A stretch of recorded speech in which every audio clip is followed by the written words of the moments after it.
Si l'on savait, ce serait trop facile, me direz-vous. Et puis quelle saveur aurait la vie? Qu'est-ce qui me l'a fait aimer? Son charme, son intelligence? Allez savoir. Les deux, j'en suis persuadé. Rame après rame, le métro disparaissait dans le tunnel sans qu'elle n'y monte. J'ai fait de même. Elle lisait. Je la regardais avec ravissement. Seul s'activait ses doigts tournant les pages. Parfois, un souffle dans sa chevelure en cascade me dévoilait son visage de Madone iconique de l'ère Gutenberg. Nous embarquâmes finalement sans nous inquiéter d'aucune destination. Le voyage fut doux. Les commentaires dont elle enluminait sa lecture reléguaient les autres passagers dans un ailleurs médiocre. Il faudrait nous dire. Vous aurez préféré un mode d'emploi, ricanerez-vous? Pauvre amant. Il me fut si facile de l'idolâtrer. Je n'ai pas choisi. L'amour l'a fait à ma place. Il me suffisait de regarder et le temps s'évaporait. Il n'avait aucune pesanteur. Les heures que me volait David Fuenquinos ou Olivier Adam n'auraient su éroder ma passion. Seul vivait en moi son profil vermérien qu'un Vélux ciselait parfois d'une lumière crue. Peu m'importait qu'elle ne me fît pas partager ses voyages intérieurs.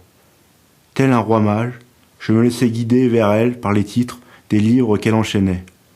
Qu'elle fût ailleurs quand nous faisions l'amour, pas tout à fait déprise de ces héros de papier, j'en avais parfois l'intuition. Pourtant, le mystère qui embrumait son regard jusque dans la pâmoison me troublait trop pour que j'en prise ombrage. Il aurait fallu me mettre en garde. Auriez-vous été prêt à entendre, persiflerez-vous? Plus qu'aveugle, l'amour rend sourd. Pourquoi le miracle s'est mué en remugle? Est-il possible que l'exaspération prit sa source au même prétexte qui me l'avait fait aimer? Je me fustigeais.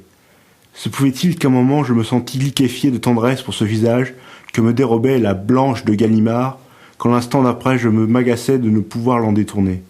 Quel mépris dans son zèle littéraire! J'en étais venu à guetter la moindre frémissement de ses cils, silenciateur d'un regard qu'elle m'accorderait peut-être. J'espérais. Rien ne se produisait.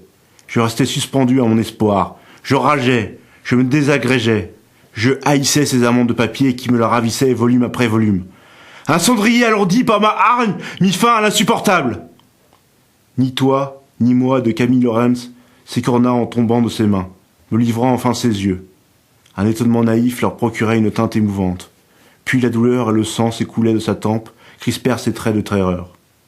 Finalement, jamais elle ne me parut aussi vivante qu'en cet instant, son visage agonisant agité par une houle de sentiments obscurs. Parfois l'issue dépasse l'intention. J'avais voulu regagner son attention, c'est de sa disparition dont je me devrais me consoler en détention.